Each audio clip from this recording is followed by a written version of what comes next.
Hello everybody, welcome to my first YouTube video of Once Human.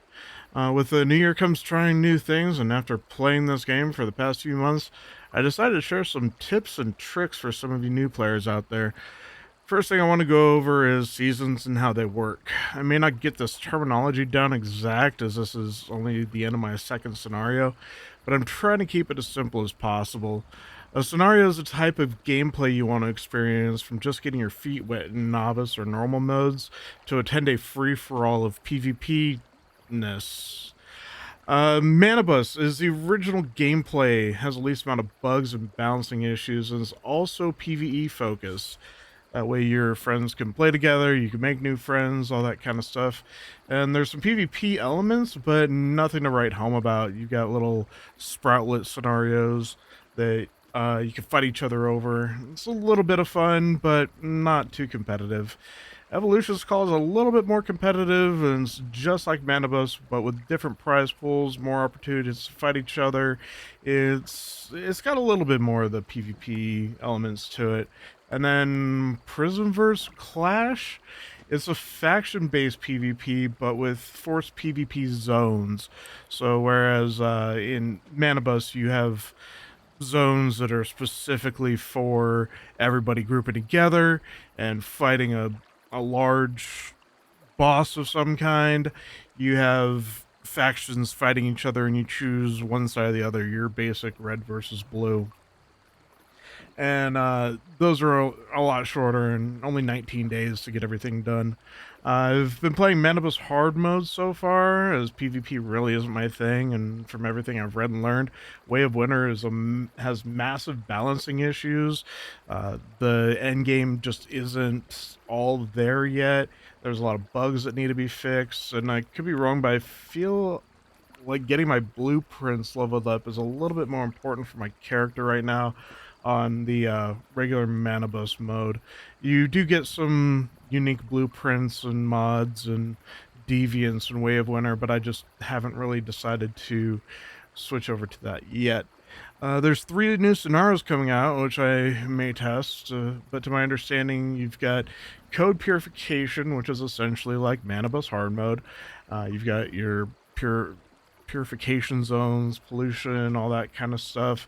And then you've got Code Deviation, which everything I gathered from the little intro video for it, it's like playing Pokemon with your deviations. You let them fight each other and everything.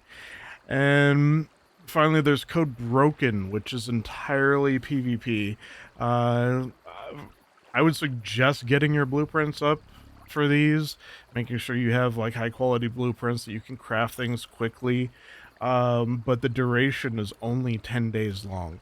I'm not sure what the exact rewards are for these things, but you may get some scenario specific rewards that are kind of worth it. The only one that I'm really interested in would just be seeing how different Code Purification is from Manibus Hard. And during your time in Once Human, each server will experience phases. The first phase will be your setup time, and the last one will be your cleanup time. I can only speak of Manibus Hard's phases because I'm still new, and each phase is about a week.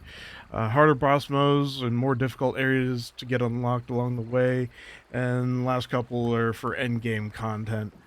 And you can experience anything you want at your leisure, but if you're on that grind to be the very best, like no one ever was, you'll have to wait for those areas of the map to be unlocked and certain modes to be available to get the best stuff.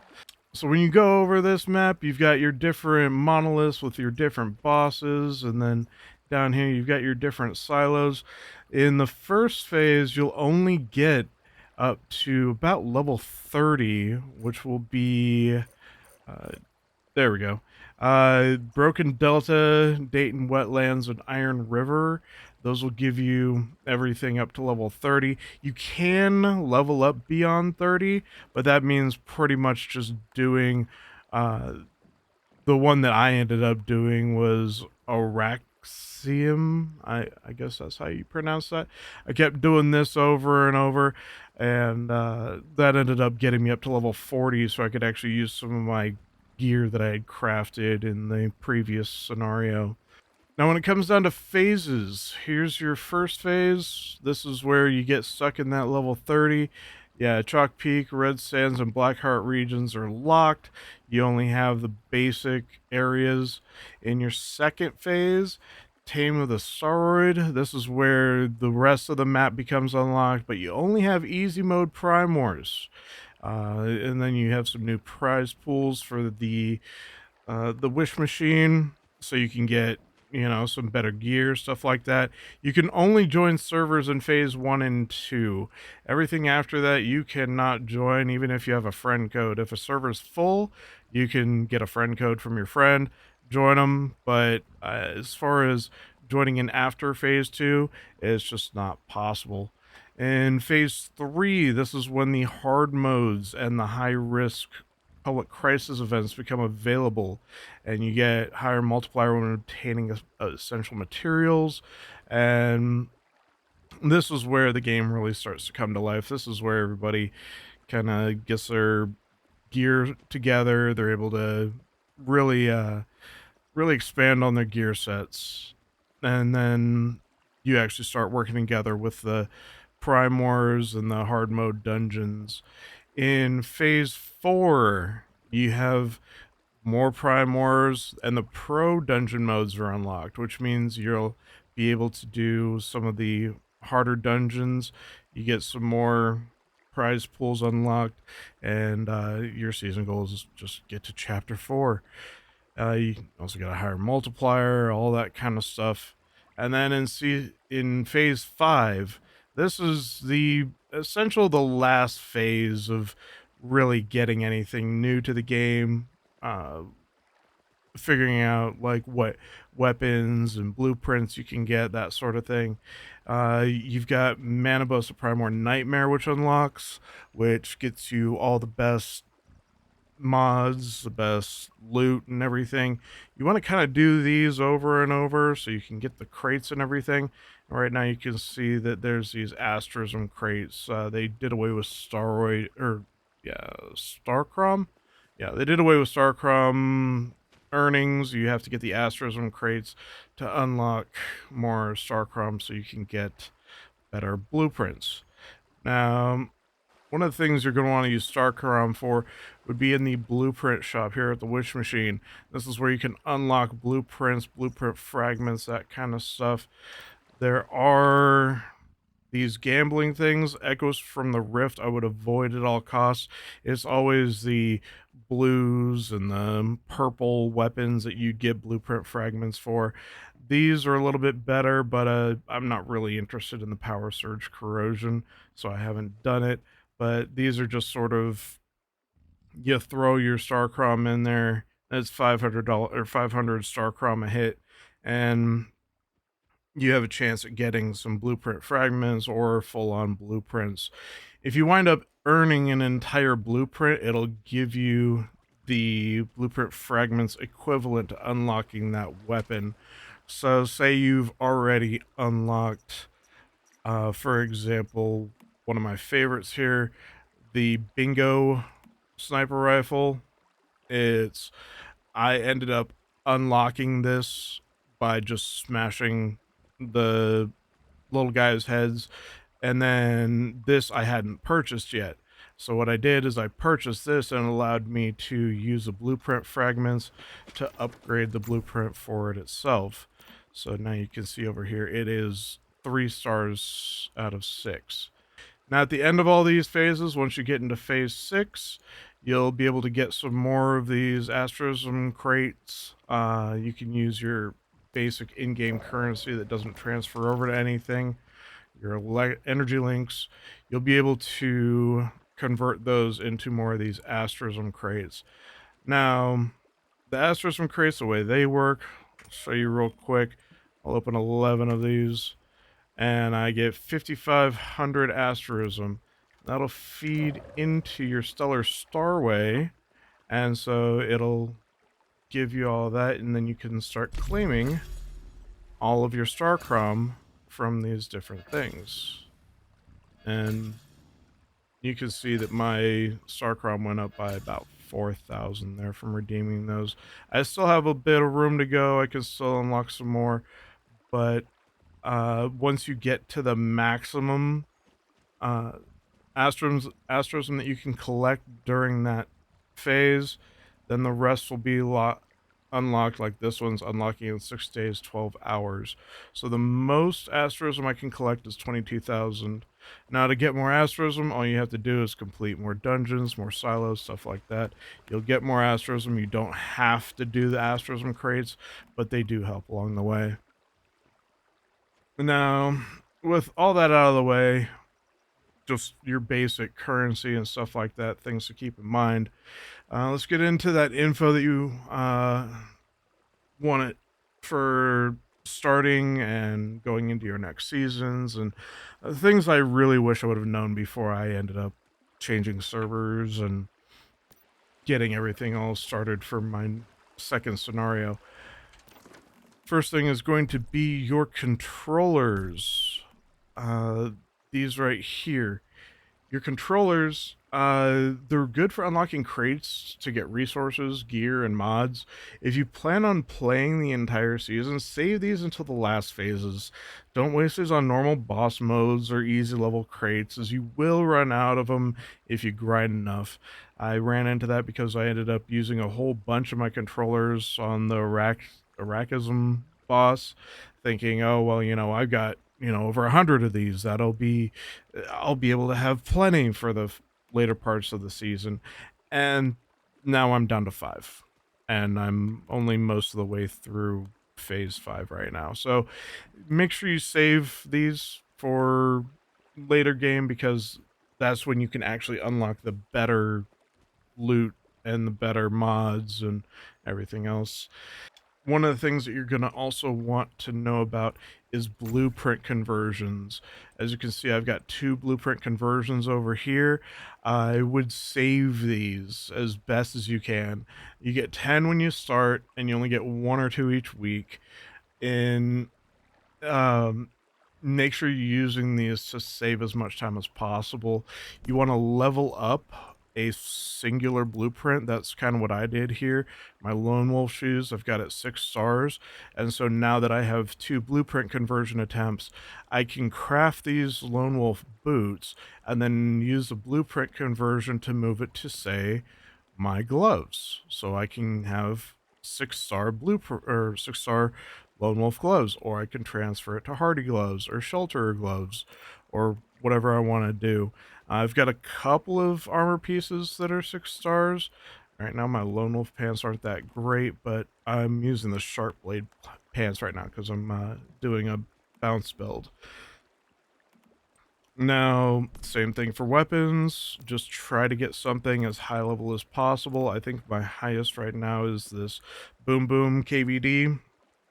I've been kind of pouring blueprint fragments into that. I haven't really converted all that much. You can see right here, I've got 18 fragments for the Boom Boom, and then I I bought the fragments for the Pyroclasm because I already had it unlocked, and it really doesn't convert all that well. Like, it gives me a little bit of a bonus, but then these little ones, they really don't do much, and I'm going to need a lot more fragments to get this thing upgraded to the next star level. Now, that means that I don't have any weapons right now that can be the maximum quality.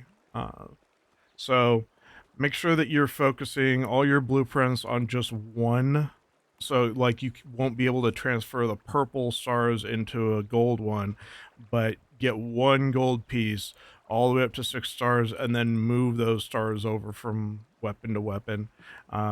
You can try to move, like, one of the things I did was that I moved these stars over to the shotgun over here, and then putting the fragments into the shotgun. Actually, I'm gonna try that right now just to give you an idea.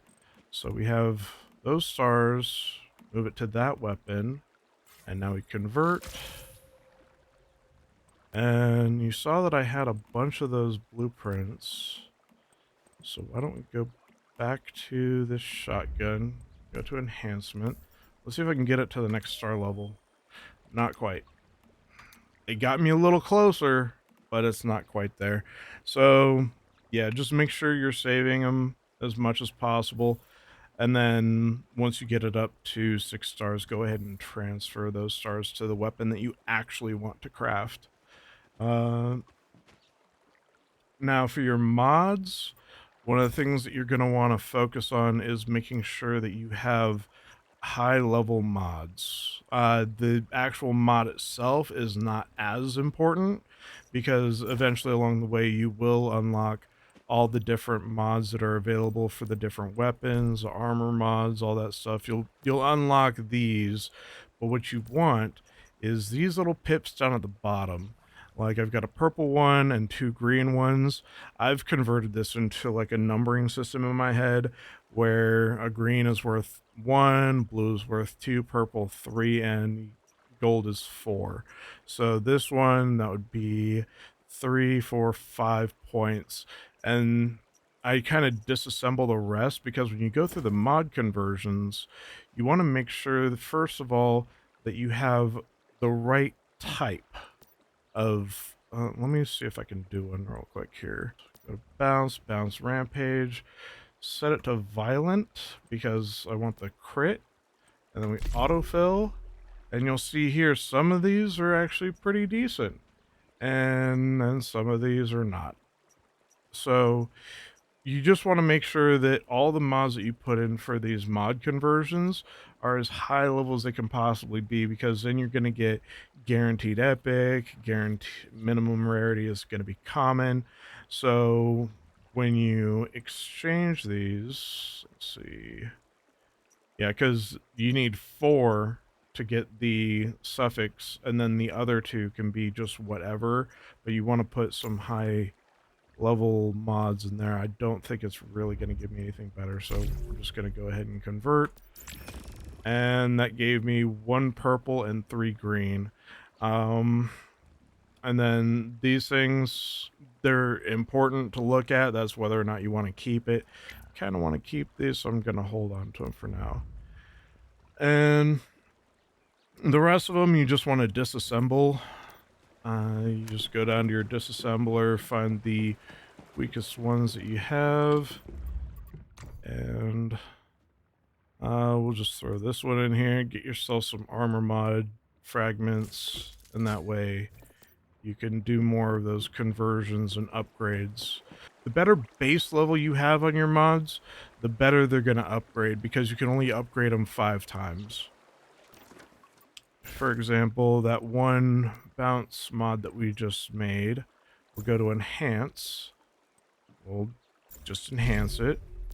Don't remind me. We're just going to keep throwing them in there. And that means that I have 1 gold, 1 purple, and 2 blue. I don't think... Let's see, that was 1 gold, 1 purple, 2 blue. 1 gold, 1 purple, 2 blue. It's not better than what I have, and you cannot use these ones that you have enhanced in your mod conversions, unfortunately. So the base level of these mods really is important when you're doing your conversions. Now, one of the things I wanted to also go over is what to bring with you in the server when you transfer. One of the things that I like to bring in with me would be my fishing rod, which isn't really that important. Could probably do away with that one. Advanced logging chainsaw. If you can get a mod on that advanced logging chainsaw, it'll be better. You'll probably have to ask somebody to make it for you. You will not find it in vending machines. Same thing with the advanced electric rock drill. I do have treasure hunter, so they were able to be crafted with treasure hunter on them. And then I'll bring a couple of fresh advanced electric rock drills with me. Just 1 logging chainsaw because you don't really use that much wood, but a single chainsaw should get you through to about phase 2 and get you a decent base built and everything else. And then everything else is going to come down to your deviations. Bring some good deviations with you. Maybe an electric eel that's high level. Maybe a buzzy bee. Especially the Digby boys. The Digby boys are going to be really good for getting you materials in the beginning. And then you can also get yourself a lethal rabbit. A couple of those should do you pretty good. If you want to focus on farming, get yourself a Rain Man and a grow shroom. Preferably not one that's worn out, but something that's pretty decent. Uh, these are very cheap to bring in with you. Another thing you might want to also consider is if you're going into a scenario that does not have something like leopards or cows or just something in particular that you like from one to another, or if they produce materials that you're going to need. Cow hides are very desirable in Manibus. Um, Also, getting yourself fuel and oil is very important, so a tar pudding would be a good deviant to bring over because you cannot get those in certain scenarios. Manibus specifically, you cannot get cows, but cowhide is still very desirable when making your armor. So maybe bring over a few cows, raise them, slaughter them, and sell the hides for a premium because nobody else is going to be able to compete with you on that. They can't raise or farm the cows, only you can.